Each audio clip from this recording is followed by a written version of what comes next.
Hi friends, welcome back to ഓളിജ്ഞാനം. നമ്മളിതാ അടുത്ത പോകുന്നത് സെന്റ് ഫിലോമിന ചർച്ചിലേക്കാണ്. ഇതൊരു ചെറിയ വീഡിയോ ആണ്. ചർച്ച് ജസ്റ്റ് ഇങ്ങോട്ട് കാണിച്ചു തരാൻ പറ്റും.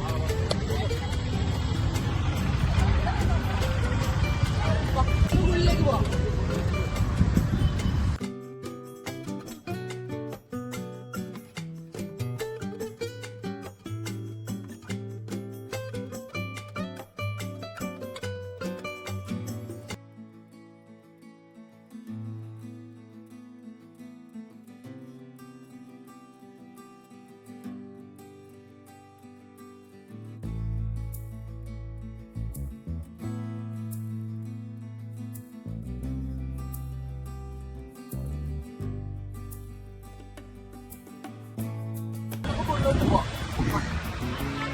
വീഡിയോ അലോടാണെന്ന് അറിയില്ല. അലോടാണെങ്കിൽ നമുക്ക് എടുക്കാം.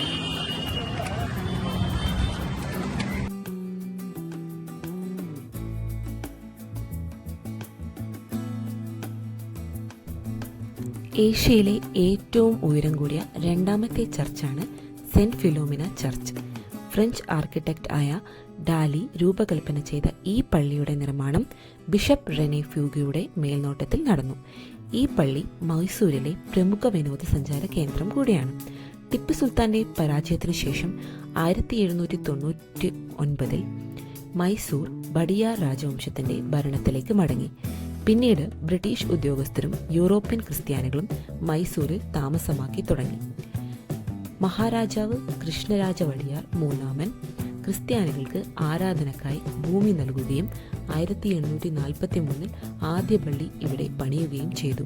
ആ പള്ളി ചെറിയതും ലളിതവുമായിരുന്നു. 1926 സെന്റ് ഫിലോമിനയുടെ വിശുദ്ധ അവശിഷ്ടം ഇന്ത്യയിലെ അപ്പോസ്തോലിക് ഡെലിഗേറ്റ് പീറ്റർ പിസാനയിൽ നിന്നും മൈസൂരിലെ ബിഷപ്പ് സ്വീകരിച്ചു. അതിനെ അടിസ്ഥാനമാക്കി വലിയൊരു പള്ളി പണിയാനുള്ള തീരുമാനമെടുത്തു. അങ്ങനെ 1933 ഒക്ടോബർ 28 മഹാരാജാവായ കൃഷ്ണരാജ വടിയാർ നാലാമൻ പുതിയ പള്ളിയുടെ അടിത്തറ വെച്ചു. പള്ളിയുടെ നിർമ്മാണം 1936 മുതൽ 1941 വരെ പൂർത്തിയായി. പള്ളിയുടെ രൂപം നെയോ ഗോത്തിക് ശൈലിയിലാണ് ജർമ്മനിയിലെ കൊളോൺ കത്തീഡ്രൽ മാതൃകയിലാക്കി പണിതത്. ഇരട്ട ഗോപുരങ്ങൾ ഏകദേശം 175 അടി ഉയരമുള്ളതാണ്. പള്ളിയുടെ തറയിലൊരു ക്രൂശ് ആകൃതിയിലുള്ള ഡിസൈൻ ഉണ്ട്. ഇടത് വലത് ഭാഗങ്ങൾ, നടുവിലൊരു നീലൻ ഭാഗം, ആൽത്താരയും ഗായക സംഘവും ഉൾപ്പെടെ. ആൽത്താരയ്ക്ക് കീഴിൽ സെന്റ് ഫിലോമിനയുടെ അവശിഷ്ടവും പ്രതിമയും സൂക്ഷിച്ചിട്ടുണ്ട്.